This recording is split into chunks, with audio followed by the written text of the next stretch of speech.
It has been almost 5 years since Andrew Luck has retired. That means he will officially be eligible to be able to join a very prestigious club in the Hall of Fame. Now, very few players get this award. It's one of those things that, it's either, you got to be one of the best to really make it. Now, recent years, they've been very lenient. They've been saying, hey, the more the better. I mean, sure, I disagree with that because it's supposed to be prestigious. It's supposed to be quality. It's not supposed to, the more the better. The ones who truly earn this honor are the only ones who should be in here. The best of the best. The greats of the greats. And now this brings us to the conversation that has been sparked up between Colts fans, the football world, the sports world. The ultimate question is, should Andrew Luck be inducted into the Football Hall of Fame? Now, I've watched a few videos. I've watched Colin Cowherd. I've watched some of Ken Sterling. And I came to my own conclusion and my own opinion on this. So, first of all, you go back and you look to when Andrew Luck was drafted. He had to fill some pretty big shoes. Peyton Manning, he was replacing Peyton Manning. The Colts, Jim Irsay, quite literally let Peyton Manning go because he knew another generational talent in quarterback, and Andrew Luck was coming out next year's draft, and they let Peyton Manning go because they knew this, because they wanted to go and take Andrew Luck and be good for another, longer than what Peyton Manning is going to be for, because Peyton Manning had triple fusion neck surgery, something like that, and when a player goes through an injury like that, a surgery, it's damn serious. As you know, it's a neck. You're dealing with the spinal cord. You're dealing with, some of the most complex parts in the body. Bones, nerves, whatever. They didn't know if he was going to come back healthy, so Jim Irsay didn't want to take the chance. So he thought that taking the chance on this young guy coming out of Stanford was a better choice. And, to be honest with you, it was the right choice at the time. Even though Peyton Manning went on to enjoy it, he was with the Broncos for I think he was with the Broncos longer than 6 years. But he was with them for a couple of years, for quite some time, and he played pretty well. But considering the Colts had just bought themselves another at least 15 years of high-level quarterback play, they thought so. And Andrew Luck. And the first few years that Andrew Luck played, the moment he stepped on that field, he made a difference. You knew he was great. The way he carried himself, the way he led the team. Not many players could do what he did. And you look at PFF, and the situation that he had around him, for Andrew Luck going 11-5, 3 years in a row, making the playoffs every year, getting one round further every single year, it was a wild card loss year 1, divisional loss year 2, conference championship loss year 3. He made it farther every single year with that Peyton Manning era's team's leftovers. That's what it felt like, because Ryan Grigson didn't know how to build a football team. He traded a first round pick for Trent Richardson, and Andrew Luck still went 11-5, and led a very poor Colts team to being a damn good football team rather than being a bottom of the barrel. Damn, they suck. Damn, no one wants to watch them. Andrew Luck was the reason why Colts fans, was the reason why NFL fans wanted to tune into Colts games. Exactly what Peyton Manning did in his tenure with the Colts. Andrew Luck was doing the same thing. They struggled with the soldier injuries. And, you look at PFFs in their era and what they rank, what Andrew Luck had around him in his time. He had the 28th best defense, the 24th best rushing game, a bottom 6 O-line. Yet, he did all that.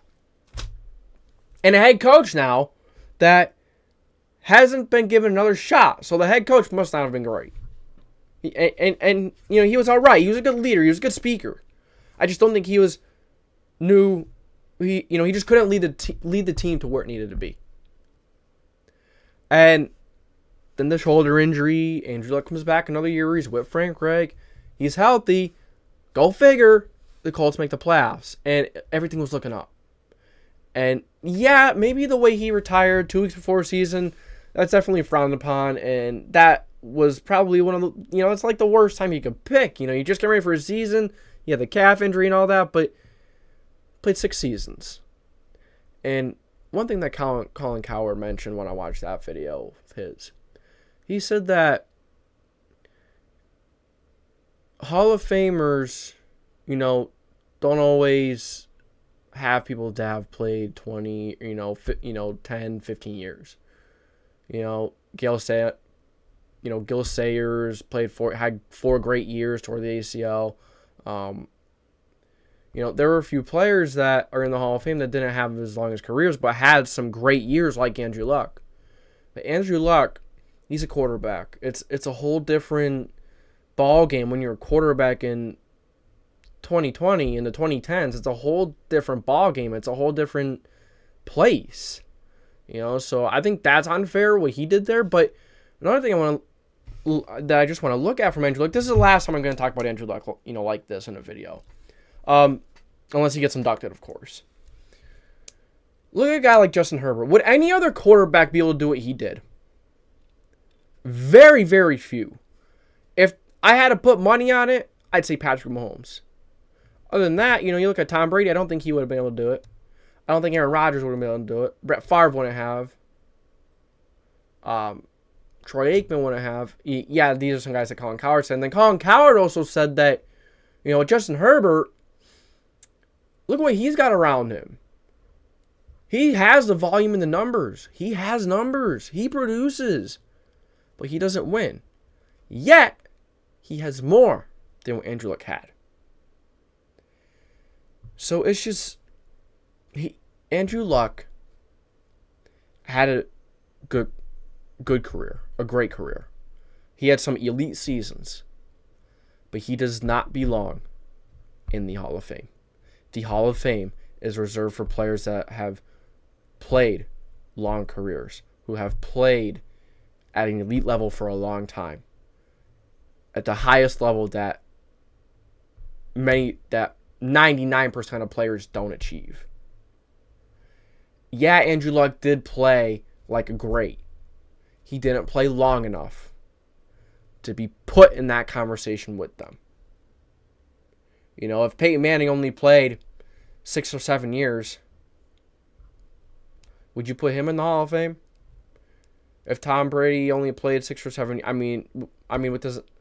those two really won a Super Bowl within their first 6 or 7 years. So winning a Super Bowl, multiple MVPs, yeah, it's a little different. But so I kind of made a bad comparison there. But at the end of the day, man, I don't think Andrew Luck belongs. As much as I want to say yes, put him in the Hall of Fame, I don't think he belongs. I don't think he should be. I think that's reserved for the... I don't want to say in a way that Andrew Luck isn't good. He was great. He was elite. But he just didn't do it long enough. And hence, I don't think he belongs. But I want you guys' thoughts on this. Do you think Andrew Luck belongs in the Hall of Fame? I kind of just went through everything he's been through in his career. From having to fill in one of the best quarterbacks of all times, having to fill those gigantic shoes, and doing it with less. It's pretty impressive. Pretty impressive. But just didn't do it long enough, didn't play it long enough to really get that prestigious honor. Now if he does, I kind of feel like Andrew Luck is one of those players that just, if he is offered it, I feel like he's not even going to accept it. He might not. I just feel like he would be that type of person, because maybe he doesn't feel like he played it long enough, or he doesn't. See, I'm not trying to talk down on the player. That's wrong. But you guys just let me know what you think. I don't want to keep beating a dead horse. So why don't you guys let me know what you think about this? Do you think Andrew Luck should be in the Hall of Fame or not? I don't think so, but maybe some of you guys have some different opinions, and I want to hear them. So drop them in the comment section below. Like, subscribe, put that post notification bell on so you don't miss any future videos. This is JDW Sports Talk Show, and I am signing off.